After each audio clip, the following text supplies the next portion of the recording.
bom dia, galerinha do bem, alunos do 7º ano da Escola Estadual Professora Zenilda Gama Torres. Estamos agora para iniciar mais uma aula. Deixa eu pegar aqui meu apontador.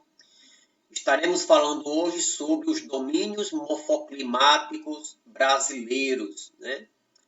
É uma parte bem interessante da geografia que nós vamos estudar os biomas, né? Na verdade, alguns autores eles preferem rotular, chamar de domínios morfoclimáticos, que são certas regiões do Brasil que elas têm características comuns de relevo, de clima e de vegetação. Então, vamos estudar com a sua atenção e vamos que vamos.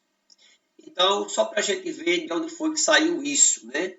Este geógrafo brasileiro, Aziz Nassib Abissab, acho que ele faleceu agora por volta de 2012, ele dividiu, né, o Brasil em 6 domínios morfoclimáticos. E, segundo ele, cada um deles tem uma combinação, como eu já havia dito, de clima, relevo e vegetação. Então, nós vamos ver aqui na frente agora um mapa para a gente entender melhor esta situação. Então, foi esse camarada, esse grande geógrafo, e que ele deixou esta contribuição, né, para a geografia brasileira.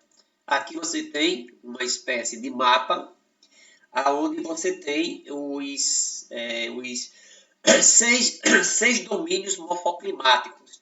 Aparece uma espécie de uma sétima, mas é porque essa aqui é uma área de transição, que nós vamos ver um pouquinho mais na frente. Então, os domínios são esses, olha.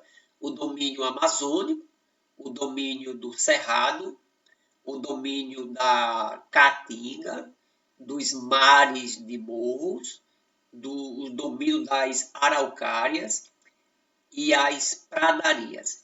Esses espaçozinhos amarelinhos aqui, meio que clarinhos, aqui são as zonas de transição. Aqui nesta região, você tem uma região que ela tem tanto domínio do Amazonas, como também tem do Cerrado. Então, é uma mistura. Então, essas áreas de transição, que nós vamos estudar também mais para o final. Então, vamos estudar cada um desses domínios de maneira separadamente. O domínio amazônico é um dos domínios mais espetaculares do Brasil.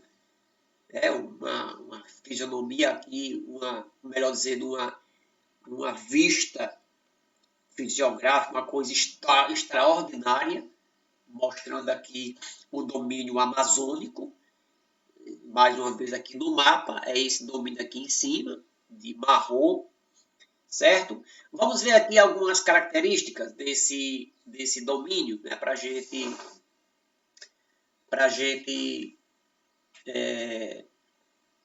conhecer mais, tá certo? Vamos lá, esse domínio ele ocupa 40% do território brasileiro, é muita coisa. Então, quase 50% do território brasileiro é coberto por esse domínio morfoclimático chamado amazônico, né? O clima lá é um clima equatorial, que é um clima que é quente e ao mesmo tempo ele é úmido. Esse domínio ele é marcado por terras baixas, e as duas formas de relevo aí é a depressão e a planície, são regiões baixas. Sobre a hidrografia, a questão da água, é um local abundante, pega aí a chamada bacia amazônica, que tem o maior rio do mundo, é o rio Amazonas. A floresta é a floresta equatorial, que é uma floresta que vai ter essas folhas, aquelas árvores gigantescas, que eu vou explicar um pouquinho mais na frente, árvores que chegam até 40 metros de altitude. É uma coisa extraordinária. A questão das folhas perennifólias, que geralmente não cai, é diferente dos outros biomas, que em alguma época do ano as folhas elas vão cair, certo? Aqui não, elas são perene, são perene. Então, é aquela exuberância, da floresta amazônica, o que você vê, além de ter uma grande variedade de plantas, temos também uma grande variedade de animais, tá certo? Então, a floresta amazônica é esse espetáculo, né? Vamos observar aqui uma grande diversidade, uma floresta muito heterogênea, muito diferente, muito que tem uma grande quantidade de espécies. Aqui diz que ela é latifoliada, dando a entender que é formada por plantas de folhas grandes, que você vai ver daqui a pouco uma Vitória Régia que dá para uma mulher colocar roupa em cima, né? Os animais ficam em cima, não são plantas de árvores pequenas, minúsculas, como essa que nós temos aqui na Caatinga, tá certo? Então, os solos são solos pouco férteis, não são solos ricos. Então, o solo desse domínio amazônico não são solos muito propícios para a agricultura. Existem grandes riquezas minerais, né? No caso, o ferro, a bauxita, que dela se extrai o alumínio, o manganês e também o níquel. Então, essas são algumas informações sobre esse domínio amazônico. Só para a gente ver mais detalhado, esse bioma ou domínio morfoclimático da Amazônia, ele apresenta três tipos de... Na verdade, ele se divide em três tipos, né? Que nós classificamos como mata de igapó, mata de várzea e mata firme ou caetés. Então, existe, poderia dizer que três tipos de floresta, três tipos de domínios dentro do domínio amazônico, né? Cada um deles com suas especificidades. Olha, essa mata de igapó, ela está localizada ao longo dos rios, permanece inundado praticamente todo o período que o rio ele está com mais água, o período de cheias, né? São plantas de menor porte, são plantas pequenas, plantas higrófilas, que são adaptadas a ambientes úmidos. Nós temos a mata de várzea, que está sujeita também a inundações e periódica ao longo dos rios, né? E temos a chamada mata firme, que são aquelas regiões que estão mais distantes dos rios, localizada nos baixos planaltos, não são atingidas pelas cheias fluviais, representa a maior parte da floresta amazônica e possui plantas de maior porte. Então, essa mata firme é uma mata onde é muito procurada pelos fazendeiros para ter o seu gado, porque nessas outras regiões, em algum período do ano, o rio sobe, né, a sua cheia e acaba inundando aquelas regiões. Essa terra aí, de floresta, né, é muito procurada também pelos fazendeiros, né, pelos trabalhadores que dela vivem. Nós temos aqui uma espécie de figura panorâmica para a gente ver, né, a mata firme, que ela está mais longe do rio, ó, a mata firme. A mata de várzea já fica perto dos rios e também os igapós, ó, que naqueles períodos de maior cheia do rio, eles vão ficar praticamente inundados, né? Só para a gente ver aí. Aqui nós temos algumas informações sobre o domínio amazônico. 50 mil espécies de planta. Então, a Amazônia ela tem 50 mil espécies de plantas, 3 mil espécies de árvores, claro, aquelas árvores mais corposas, de mais madeira, de mais caule. Essas 50 mil espécies de plantas variam muito aquelas plantas menores, arbustos. 1.200 espécies de aves, né? 320 espécies de mamíferos, 3.000 espécies de peixes, 400 espécies de anfíbios, 300 espécies de répteis e 10 milhões de espécies de insetos. É um local espetacular, tá certo? Aqui nós temos uma pequena amostra, né, dos animais, dos mamíferos, a questão da onça pintada, aqui o jacaré, aqui é um macaco cacajou, um macaco muito típico da Amazônia. o autor colocou cacajô, ele também é conhecido como macaco acari. É o que tem o rosto muito parecido com o rosto do humano. E aqui nós temos a Vitória régia, né, que fica nos rios amazônicos, né, que aqui a gente chama de Aguapé.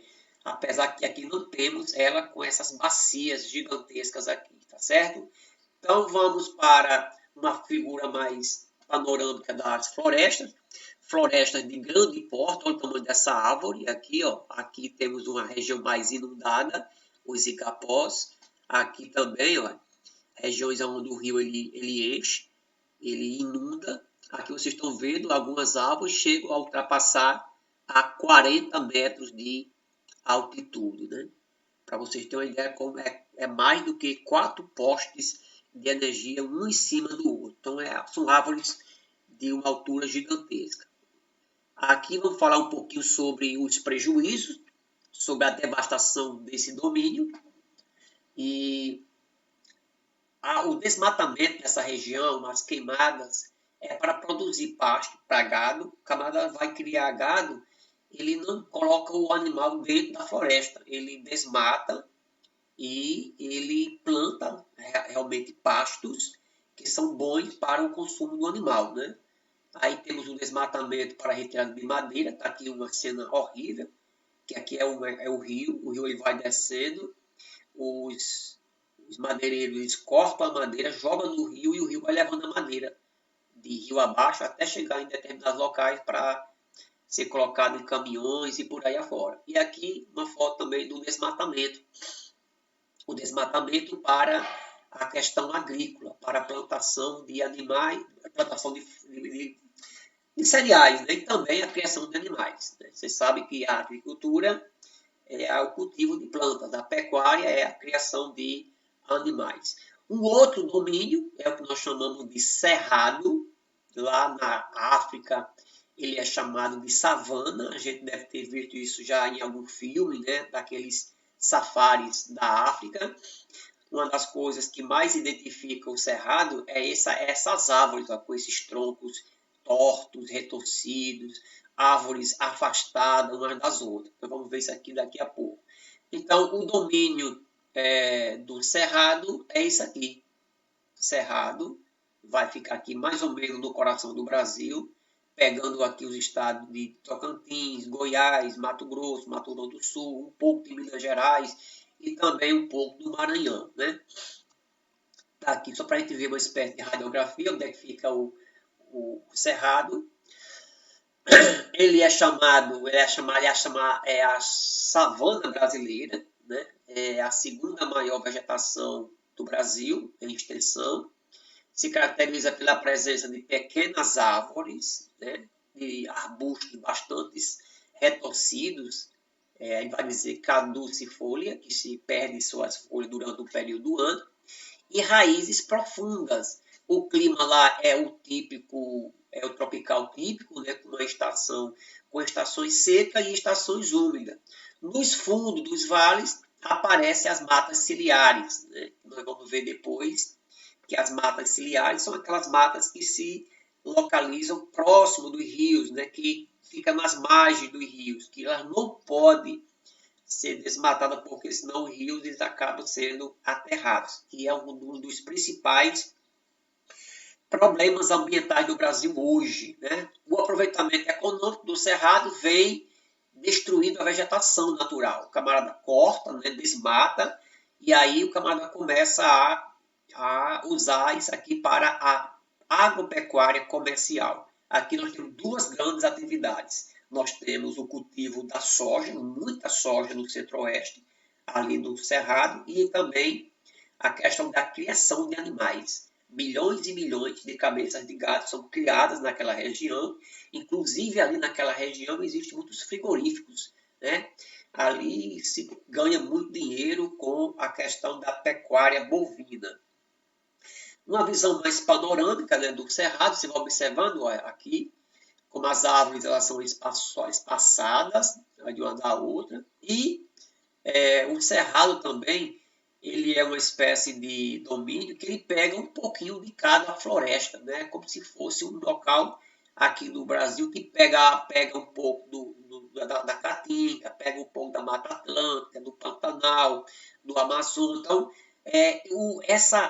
esse domínio morfoclimático aqui ele é muito diversificado, ele é muito tem um pouquinho de cada um, tá certo? Vamos ver aqui. Aqui nós temos uma árvore com o tronco corrido, ó, tronco todo retorcidos, certo? Aqui mais uma planta. Aqui nós temos quatro tipos de vegetação lá interna.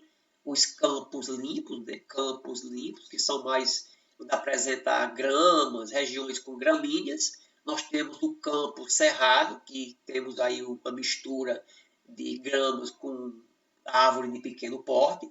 Nós temos os cerradões, que são árvores e arbustos maiores.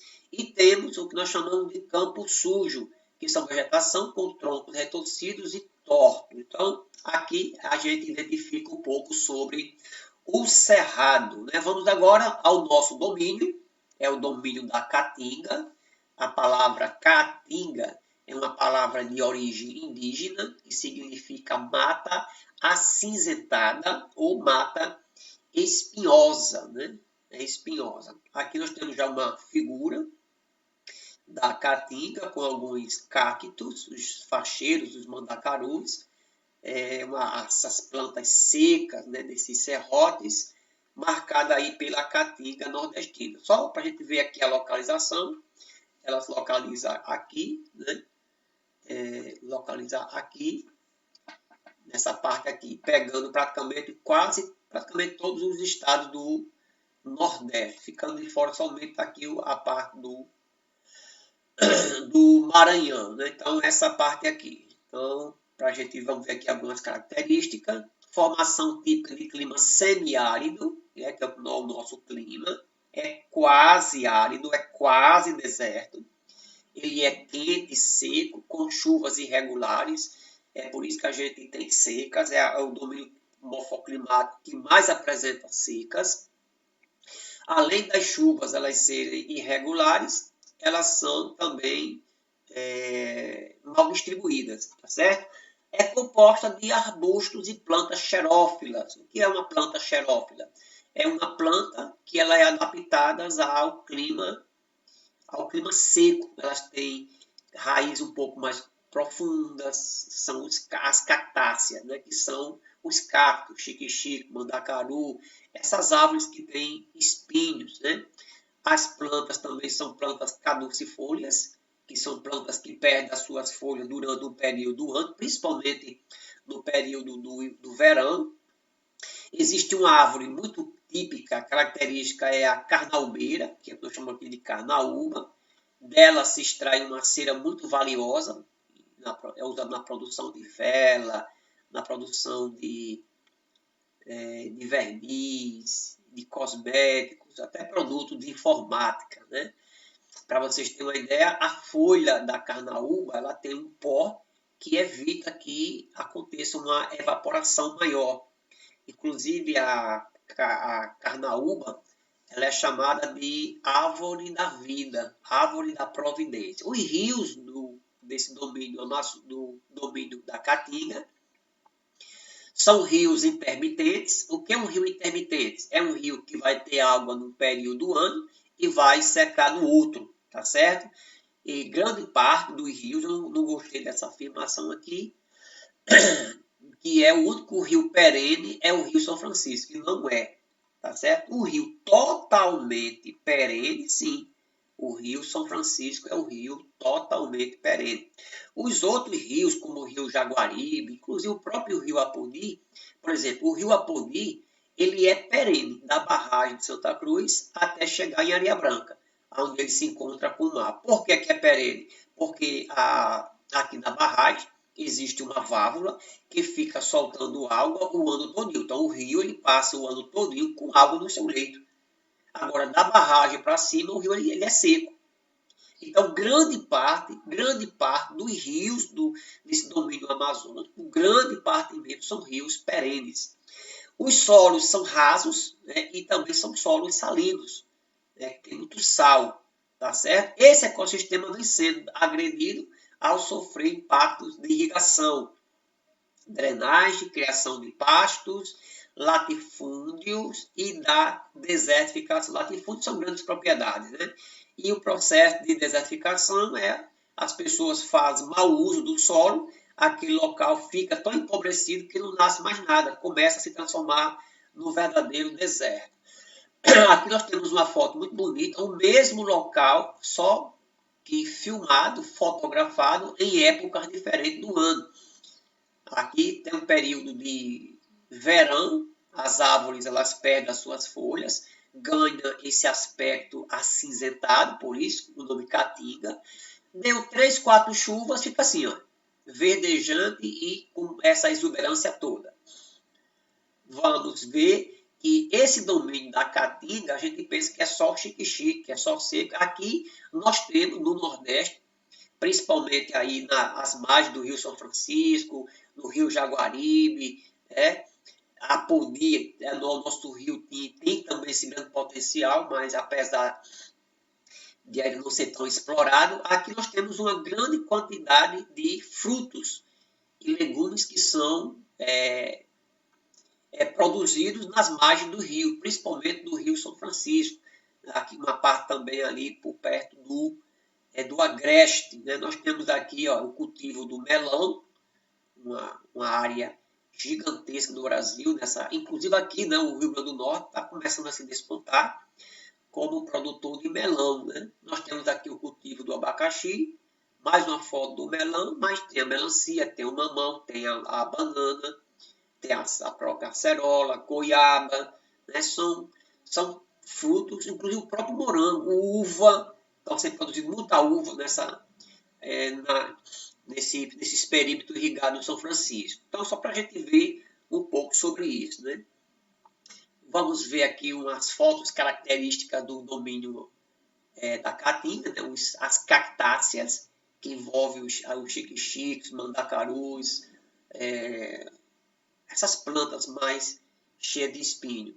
Aqui uma visão mais panorâmica, né? um rio, um açude que secou, tem aqui uma pessoa colhendo praticamente lama para levar para suas casas. Inclusive é uma região que é muito afetada pelas secas. Aqui é uma cena tipicamente de seca, os animais morrendo de sede, de fome, as pessoas tendo essa dificuldade. Né? Então, o líquido, a água é um líquido muito precioso no Nordeste, apesar de nós, apontienses, a gente ser muito privilegiado por termos assim uma grande quantidade de água doce. Vamos ao próximo domínio, é o chamado domínio de mares de morro, tá certo? Com a figura do mar de morro, essa partezinha aqui, ó, que costeia praticamente todo o Brasil, ó, essa parte aqui. Mares de morro. Dá a entender que é um mar de morro. Você vai observar que as serras, os planaltos, tanto que também é chamado de meia-lua, de meia-laranja, porque em virtude do processo de erosão, que é muito antigo, as serras, os planaltos, eles vão ficando meio que boluados, como se fossem meia-luas. É bem interessante. Predomínio do clima tropical de altitude, é uma região alta, lógico. As chuvas, chuvas orográficas, não deu para a gente ver esse ano, mas são chuvas que as nuvens, as massas de ar, elas vão, aí se encontra com uma espécie de relevo, né?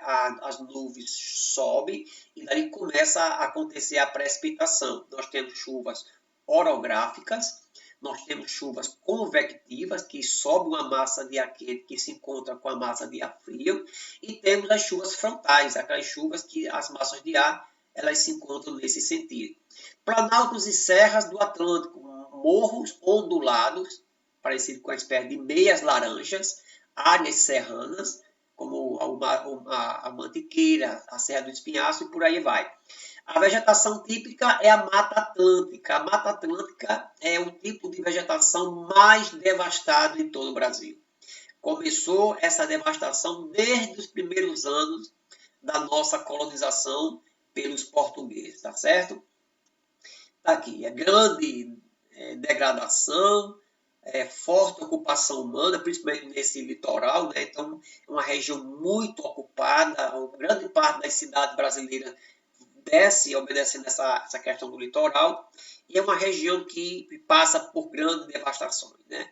Ele vai dizer que acontece deslizamento de terra frequentes, né? E formação de vossorocas. Essa palavra aqui bem esquisita significa buracos, grotas, tá certo?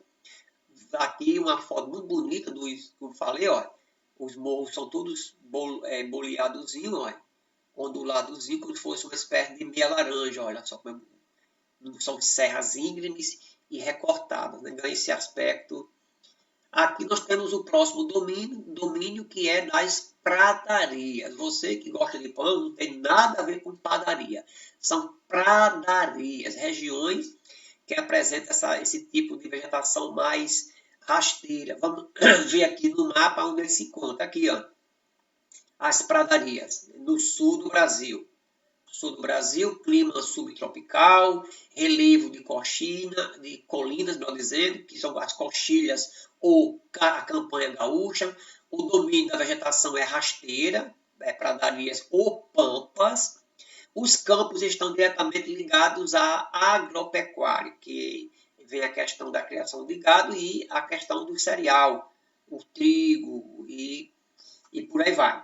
As queimadas, né, que é um mal em todo domínio, a desertificação e a agropecuária são os principais impactos ambientais que ocorrem nesse ecossistema, né? Temos aqui mais uma foto, né, das pradarias e também até aqui uma região mais serrana, mas que mostra um pouco da mesma vegetação. Nós temos o domínio das araucárias, que esse aqui é uma espécie de pinheiro, tá certo? É um dos domínios mais devastados do Brasil. Isso aqui, nós vamos ver aqui a localização, está aqui, ó, no sul do Brasil também, pegando um pouco do Rio Grande do Sul, de Santa Catarina e também do Paraná. O domínio das araucárias, o clima lá é um clima subtropical, já é frio, né? Existe lá a grande amplitude térmica. Pastor, o que é uma amplitude térmica? Amplitude térmica, eu pego a média dos meses mais quentes com aqueles meses mais frios. Então, eu faço a diferença. Então, essa diferença é chamada de amplitude térmica. Então, a grande diferença entre os meses mais quentes e os meses mais frios. Chuvas bem distribuídas, diferentemente aqui do Nordeste. Domínio do Planalto Meridional com depressões. A mata das araucárias, que também essas plantas são chamadas de pinheiros ou espinheirais, são plantas aciculifoliadas, que têm folhas com formato como se fosse agulha. Os solos são diversificados, alguns com grande fertilidade natural. A terra roxa. A terra roxa é onde se produz muito café.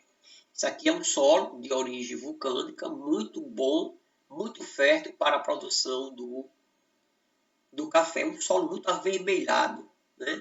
Outros solos são pobres e ácidos. Calcula-se que apenas 5% da região desse domínio original esteja de pé. O restante, o homem já passou por cima, né?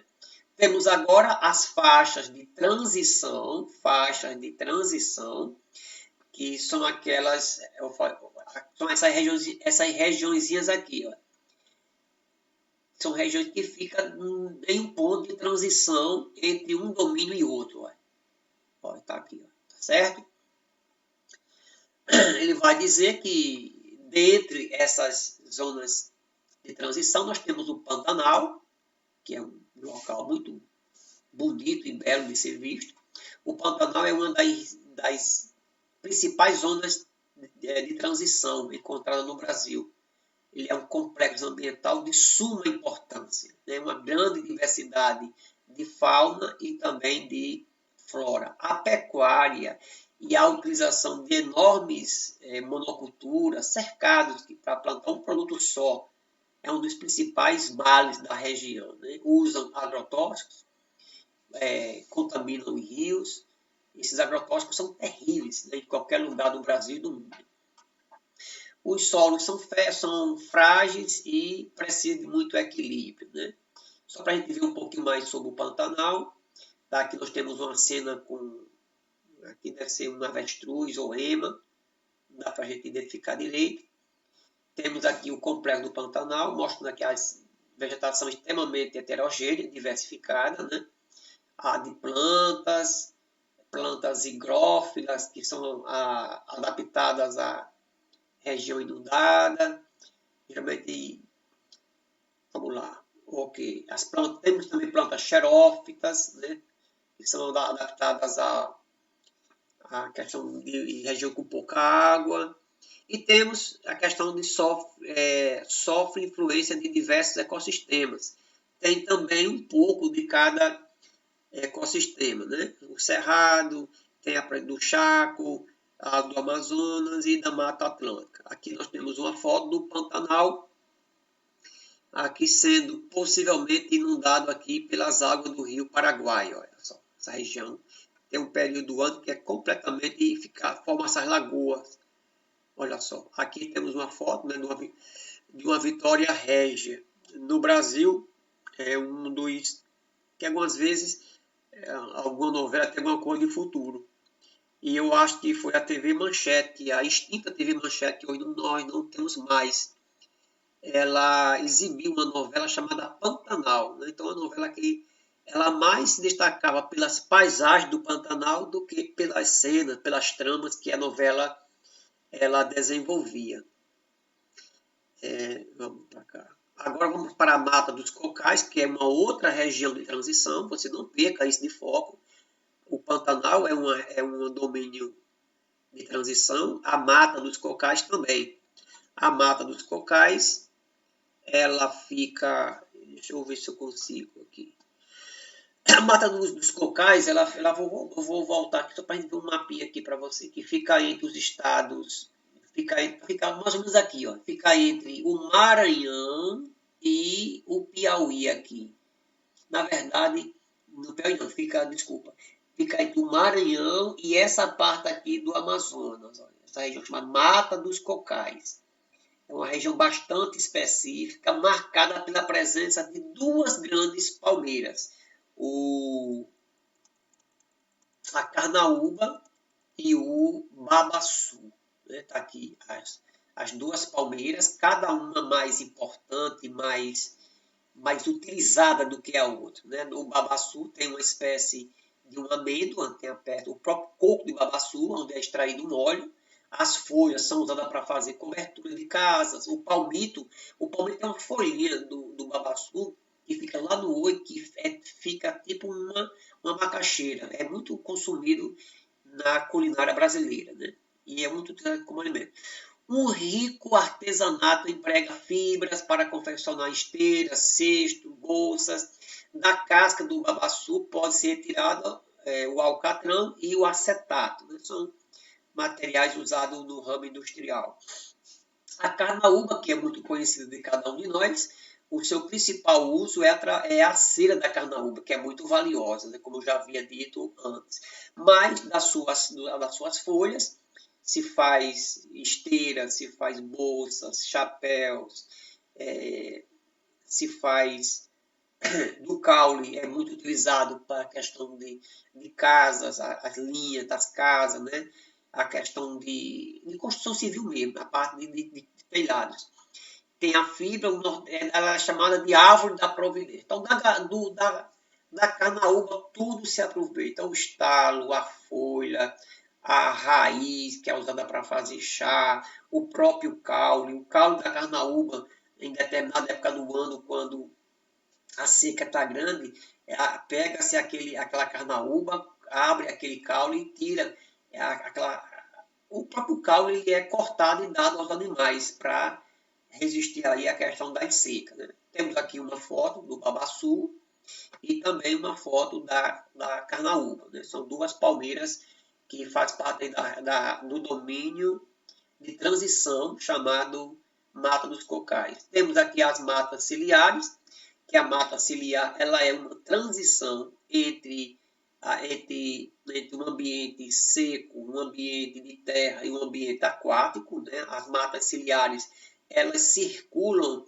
às margens dos rios, lagos e lagoas, está aqui ó, uma foto, tá aqui uma espécie de rio. Então, essas matas aqui são chamadas de matas ciliares, ó, que rodeiam. Então, ninguém é para cortar essas árvores, porque quando corta, destrói essas árvores, o rio ele começa a ser soterrado pela própria areia. Então, as raízes dessas plantas, elas têm um papel fundamental em todos os lugares, inclusive aqui na nossa Lagoa de Apodi. Um dos principais danos que a nossa lagoa sofre é justamente o desmatamento das matas ciliares. Nós temos também os manguezais, que eu vou passar aqui só para a gente ver um pouco do manguezal. Olha só, são plantas que também é uma transição da região seca para a região aquática. Geralmente os mangues é um ponto de encontro de um rio com o oceano. Aí se cria esse tipo de vegetação bem típica, com raízes que elas saem praticamente do solo, fica raízes como se fossem pernas. E aqui é onde muitos animais se reproduzem, caranguejo e tantos outros animais sobem do rio e vêm, na verdade, vêm do mar e se reproduzem nesse ambiente aqui, tá certo? Tá aqui. É considerado um grande viveiro de animais, tá certo?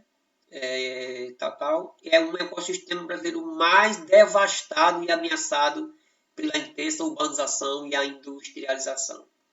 Geralmente, quase todo ano a gente faz uma visita ali em Areia Branca com a escola Zenil da Gama e a gente vê ali em Grossos um pouco dos mangues, né, que ficam nas laterais ali daqueles rios. Ok, e por último nós temos vegetação das dunas e das praias, que são uma vegetação, um domínio de transição que fica entre o oceano e a terra seca. Né? São formadas por herbáceas, gramíneas, certo? Poucas plantas e espaçadas, como o capim da praia, capim de areia, são algumas espécies, né, que se adaptam à grande salinidade dessa região. Tá? Aqui nós temos uma foto das praias, com essas pequenas vegetações aqui. Ó. Ok, e fim de papo.